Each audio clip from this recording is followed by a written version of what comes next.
আসসালামু আলাইকুম। আজকে আমরা আইসিটি তৃতীয় অধ্যায়ের সংখ্যা পদ্ধতি এবং ডিজিটাল ডিভাইস এই চ্যাপ্টারের যে সংখ্যা পদ্ধতি পার্টটা আছে সেই সংখ্যা পদ্ধতি পার্টের মধ্যে বাইনারি, অক্টাল, দশমিক এবং হেক্সাডেসিমাল এই সংখ্যাগুলোকে কিভাবে ক্যালকুলেটরের মাধ্যমে রূপান্তর করা যায় সেগুলো দেখব। আচ্ছা, প্রথমে আমরা ক্যালকুলেটরে দেখি, আমরা মোডের মধ্যে প্রেস করে এখানে বেস যে লেখাটা আছে, এখানে 3 নম্বরের বেস আছে, আমরা 3 প্রেস করব। করার পরে এখানে আমাদের ভিত্তিটা চেঞ্জ হয়ে গেছে। এখানে লক্ষ্য করেন ডিইসি ডেসিমেল নাম্বার, এইসিএক্স হচ্ছে হেক্সাডেসিমেল নাম্বার, ভিআইএন হচ্ছে বাইনারি নাম্বার এবং অসিটি হচ্ছে অক্টাল নাম্বার। আচ্ছা, তাহলে আমরা এখন কিছু সংখ্যা ইনক্লুড করি। যেমন ডেসিমেল নাম্বারে আমি যখন প্রেস করব তখন এখানে আমার মোডটা কি ডি চলে আসবে, হেক্সাডেসিমালে প্রেস করলে সেখানে এইচ চলে আসবে এবং বাইনারিতে প্রেস করলে ভি চলে আসবে এবং অক্টালে প্রেস করলে সেখানে ও চলে আসবে। এখন একটা ধরি একটা 15 ডেসিমেল নাম্বার দেওয়া আছে, তখন প্রথমে খেয়াল রাখতে হবে এখানে ডেসিমেল বেসটা আছে কি না। তারপর আমরা 15কে ইনক্লুড করে সমান চিহ্নতে প্রেস করব, তার মানে এটা ডেসিমেল নাম্বার 15।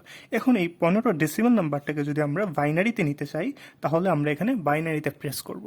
বাইনারিতে প্রেস করলে দেখা যাচ্ছে ডেসিমেল নাম্বার 15-র বাইনারি মান হচ্ছে 1111 ইটিসি। হেক্সাডেসিমেলে এই 15-এর মান হচ্ছে কত, এফ, এবং অক্টাল এই 15-এর মান হচ্ছে 17। ঠিক সেমভাবে এইভাবে আমরা বিভিন্ন সংখ্যা পদ্ধতিতে রূপান্তর করতে পারবো। আমরা যদি ক্যালকুলেটরের সাহায্যে এভাবে করি তাহলে দেখা যাবে আমাদের এমসিকিউর জন্য যে সময়টা বরাদ্দ থাকে সেই সময়টা অনেকটা বেঁচে যাবে। আচ্ছা, আমি কিছু উদাহরণ দেখাচ্ছি, বিভিন্ন বোর্ড পরীক্ষায় আসছে। দেখেন, এখানে বলা হচ্ছে 12 ডেসিমেল নাম্বারের সমকক্ষ বাইনারি মান কত। তাহলে প্রথমে আমি কি করব, যেহেতু ডেসিমেল নাম্বার দেওয়া আছে প্রথমে আমি ডেসিমেলে প্রেস করে এটা মুডটা চেঞ্জ করে নিব। মুড চেঞ্জ করার পরে যেহেতু এখানে ডেসিমেল ডি আসছে তার মানে এটা ডেসিমেলে আছে। তারপর আমি ডেসিমেল নাম্বারটা ইনক্লুড করব কত, 12 প্রেস করার পরে আমি সমান চিহ্নতে প্রেস করব। তার মানে কি আমি ডেসিমেল থেকে বাইনারিতে যাচ্ছি, বাইনারিতে প্রেস করলেই কি আমি বাইনারি মান পেয়ে যাচ্ছি। তাহলে বাইনারির 12 বাইনারি মান হচ্ছে 1100। এই যে এখানে 1100 একটার মধ্যেই আছে, এই যে দেখেন, তার মানে আমার সঠিক উত্তর হচ্ছে এটা। আপনি যখন আরও তাড়াতাড়ি করতে পারবেন তখন দেখা যায় আপনার বিষয়টা আরও দ্রুত হয়ে যাচ্ছে। দেখা যাচ্ছে এই এমসিকিউটা করার জন্য আপনার সময় লাগছে মাত্র 10 সেকেন্ড। আমরা 2 নম্বর এমসিকিউটা লক্ষ্য করি, দেখা যাচ্ছে 2 নম্বর এমসিকিউটা বলা হচ্ছে এত হেক্সাডেসিমেলের সমতুল্য অক্টাল মান কত।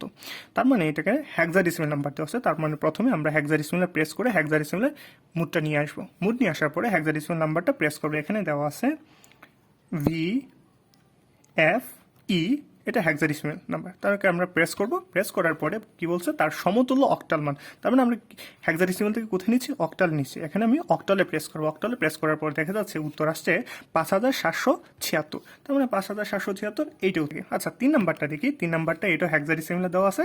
প্রথমে আমি হেক্সাডেসিমেলের মুডটা নিব, তারপরে হেক্সাডেসিমেল মুড সিলেক্ট করার পরে হেক্সাডেসিমেল নাম্বার ইনক্লুড করবো। কি দেওয়া আছে, A0। ওকে, সমান চিহ্ন প্রেস করব। কিসে নিব আমি, দশমিকের সমতুল্য। তার মানে হেক্সাডেসিমেল থেকে আমি দশমিকে যাচ্ছি, তার মানে ডেসিমেলে প্রেস করবো। ডেসিমেলে প্রেস করার পর দেখা যাচ্ছে এখানে উত্তর হচ্ছে 160। আচ্ছা, ঠিক আছে। 4 নম্বর এমসিকিউটা যদি আমরা খেয়াল করি তাহলে দেখতে পারবো 4C এর বাইনারি মান কত সেটা বের করতে বলা হয়েছে। এখন 4C, এখানে সি থেকে আমরা বুঝতে পারবো কি, সেটা হচ্ছে হেক্সাডেসিমেল নাম্বার। আচ্ছা, এখন এই 4C কে যদি আমরা বাইনারিতে নিতে চাই তাহলে ক্যালকুলেটর প্রথমে হেক্সাডেসিমেল মোড সিলেক্ট করে ক্যালকুলেটর মোডটা হেক্সাডেসিমেলে নিয়ে আসবো, তারপর 4C ইনক্লুড দিব। 4C তারপর ইনক্লুড দেওয়ার পর প্রেস করবো 4C। কিসে নিব, বাইনারিতে নয়। এখানে বাইনারিতে প্রেস করলে কি এটা বাইনারি মান চলে আসবে। কত আসছে, 100110। আচ্ছা, তার মানে আমাদের সঠিক উত্তর হচ্ছে, দেখেন এখানেও কিন্তু তারা একটা শূন্য বেশি দিয়ে দিয়েছে। সংখ্যার আগে শূন্য দেওয়া যায় কথা, না দেওয়া একই কথা। তার মানে এটা সঠিক উত্তর হচ্ছে এটা।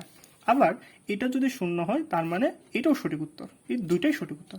5 নম্বর এমসিকিউটি একটু দেখেন, এখানে বলা হচ্ছে 37.125 মানে ভিত্তিক এই সংখ্যাটাকে বাইনারি মান কত। আচ্ছা, এখানে দেখতে পাচ্ছি দুইটা পার্ট, একটা হচ্ছে দশমিকের আগের অংশ আর এটাকে দশমিকের পরের অংশ। তার মানে দশমিকের আগের অংশটাকে বলবো আমরা পূর্ণ অংশ এবং দশমিকের পরের অংশটাকে বলবো কি, ভগ্নাংশ। এক্ষেত্রে আমরা ক্যালকুলেটর সাহায্যে যেবার করতে পারি সেটা হচ্ছে, দেখেন 60 যে ডেসিমেল নাম্বারটা দেওয়া আছে এটার জন্য আমরা আলাদা বাইনারি মান বের করবো। তাহলে 60 বাইনারি মান যদি বের করি তাহলে আমরা এখানে দেখতে পাচ্ছি 60 বাইনারি মান হচ্ছে 1 00101। আচ্ছা, এখানে 100 101 দুটো অপশানই আছে, কিন্তু দশমিকের পরে একটু ভিন্ন আছে। এখানে দশমিকের পরের যে অংশটা আছে সেই অংশটাকে আমরা পর্যায়ক্রমিকভাবে 2 দ্বারা গুণ করব। আচ্ছা, তার মানে আছে 0.125 ইন্টু কত 2 আসছে হচ্ছে 0. এখানে দেখেন আসছে হচ্ছে 0.25। আচ্ছা, তার মানে এখানে জিরোটা আমরা রাখবো, তারপর এখানে 0.25 যেটা আছে, 0.25 যেটা আছে সেটাকে আবার 2 দ্বারা গুণ করব। 0.25 দ্বারা যদি গুণ করি তাহলে 0.5 আসছে। আবার এখানে শূন্যটা আলাদা রাখছি, আবার এটাকে আমরা কি দ্বারা গুণ করব, 2 দ্বারা গুণ করব। আবার এটাকে যদি আমরা 2 দ্বারা গুণ করি তাহলে দেখেন এখানে কি আসে, 0.5কে যদি আমরা 2 দ্বারা গুণ করি 0.5 ইন্টু 2, তাহলে 1 আসছে, সরাসরি 1 আসছে। তার মানে আমার উত্তর হচ্ছে এটা আসবে এখান থেকে 001। তাহলে আমার সঠিক উত্তর হচ্ছে এটা। ওকে, ধন্যবাদ।